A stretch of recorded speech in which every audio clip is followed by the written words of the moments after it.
Didn't get to do much streaming last week, so I didn't get to make any videos, but I did get a lot of progress on my space exploration game, and right now I'm actually going to be doing some graphic stuff. I wanted to go over how I put together my shield and health and shield meters. They're the displays on the side of the ship that show how much damage you've taken. And originally I did this hand-drawn excuse me, like hand-drawn pixel art style. These little things I did, oh my gosh, probably like 6-7 years ago, by hand with a little paint program. They are fine, and hand-drawing little health and shield bars, that's fine. But I wanted to do it using a procedural method instead, because I have more control over the details, the specifics, so everything, I guess, is mathematically precise, or more precise than I could probably get it trying to make it with pixel art or placing elements on a grid. So I might not rebuild every single part of this, but I want to go over how I put it together. There's still tools out there that you can get that work like this, but this particular program, Genetica, is not available anymore. I don't know if it's even, I don't know if the website exists anymore, but it's an abandoned piece of software that I like a lot because it helps me with lots of my graphic work, textures, and elements for my interfaces and stuff. So this is a node network that I've set up to create this little health and shield meter. You could probably duplicate this in something like Substance Designer. I have never worked with Substance Designer, but it's similar to how shaders work. It's just different nodes. You take little steps and combine things to produce results. And so usually these things like textures or graphical elements like this, they start with a gradient. Typically, not always, usually there's a gradient involved or a noise generator, and I might not remake the entire thing, but I would just create a gradient, and it's two different kinds here. This is a radial gradient, and these are conical gradients. I guess it's considered a cone because it sweeps around. I don't know. If you map this or height map this, it kind of goes up like a spiral, and this one forms a dome. And so the first thing that I would want is my base radial gradient, and I guess I can just copy these. I don't really need two, but to keep things organized, and it auto groups nodes into these little nested boxes here that you can enter and go in and out of. But if I use the same one, it creates a new box outside of this group, so I don't want to do that. I kept these separate for a reason, but technically I'm just using two gradients, one radial and one conical, and at the top of my node network would be the series of gradients that I'm going to be using. And it's a little bit weird how this program works, but I guess it's not really, if you've ever worked with any texture authoring programs before. But the next step would be a frequency modifier step, which what that does, if you just include a frequency modifier here, I think they're called, I call them modifiers myself, but they're called nodes. Frequency node, it modifies the gradient so that you can change the frequency, how often, or what the wave shape looks like. And if you're familiar with like music and audio, similar things can be done here graphically, like a sine wave would produce rounded shape, and a sawtooth produces like a jagged, rampy shape. And what I want is this jagged, rampy shape, but the frequency that I'm using for my shield meter is 0.92, gives me this particular sized ring where the ridge is. And the next step in that chain would be a change BCI, which it's brightness and contrast. And oops, I keep doing that. I've got it set to a specific value to create adjust this ring by using contrast and brightness settings. You can wipe out parts of the image and just leave a little bit behind. And it's not much different here. I want to add a change BCI. My contrast is all the way down, I believe at 3000 even. Or no, it's all the way up, I mean. Blah, blah, blah, blah. You know, that creates a solid shape. And then this one I think was negative 48-ish. Just to double check, I think it's negative 48. Yep, negative 48. That matches the size of all the there's another layer to my health meters. I don't know if you could see it. Let me open up this new prototype here and just jump in, show you what it looks like. At least the new version it's much smoother I think than the pixel art version, or the one that I did by hand. Loading. Let's go in here. You can see this outer layer here, or outer rim. There's 3 sets. Just this framing piece, and then the shield meter, and then there's a health meter inside that. So I've gone through the different sets. My shield meter is one size, and my health meter is slightly smaller, so it's in here. That's set with the frequency here. I think my health meter is actually 85 here, so I would just create a smaller circle, and I might show that in a bit, but this is the size I want, negative 92, and then I want to include this little chain here. I'm doing a similar thing here with frequency, but the way frequency works with the conical gradients a little bit different.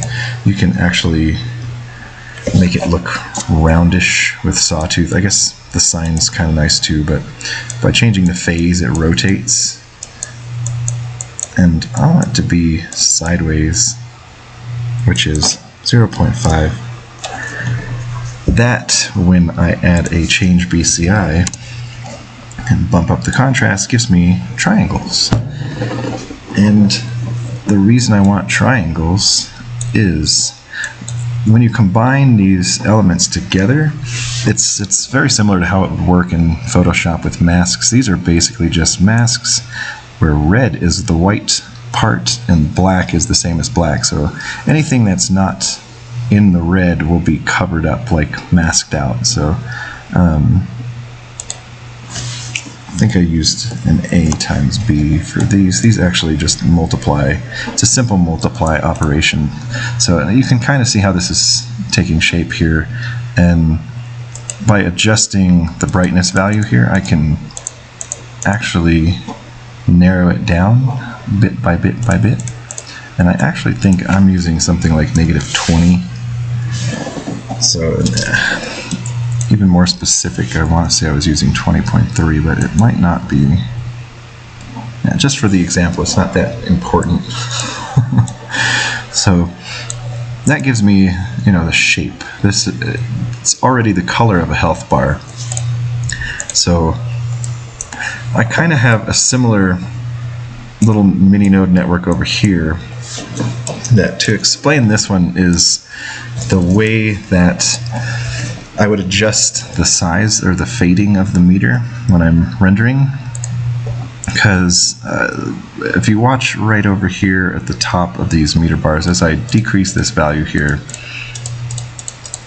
you see the health meter going down, but only this top half is going down. This bottom part's not being changed at all, and you can see that here in this node.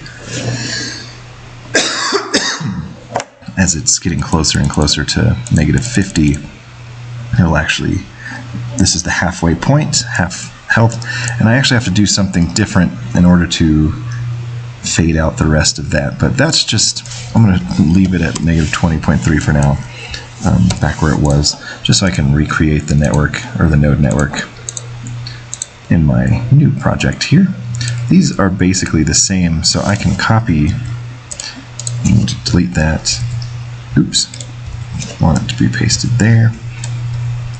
I want the same thing here. actually, I don't even need this right now. This is just for shrinking the health bar. The next part of my network would actually be combining it with the meter. And I'm just going to copy paste that over here. Oops. No. Get that out of there and paste that there so I can drop those in. And this is just a different little network. And as you can see, they usually start with a gradient, so this is just a conical gradient running through a frequency modifier node, and that gives me this huge pinwheel. I can actually make it bigger and show you. It's a sine wave, so it's ridged, and I've set the frequency to 32, so you can see that where I started at 1 or 2 to make those triangular shapes from earlier, I just increased the frequency to 32 to get this pinwheel. And almost the same principle as using a gradient with a BCI node. There's polygons, you can use polygons as well, just to create a shape. And that gives me this, by combining these, or combining these, I get this nice ring of little lines. So the lines here, instead of using an A times B, I'm using a combine node. So it actually just blends the black and the red parts from this one, and I'll get these little segmented health bars. So for that I would just do this, combine. I believe that's my selector, not bottom layer. And now I've got these nice little segments in the health bar. So the next part of that I added was a glow layer. I'm using this colorize node here because where I'm using them in this game engine 001, as long as I use a white color, I can just colorize or make it any color that I want in engine.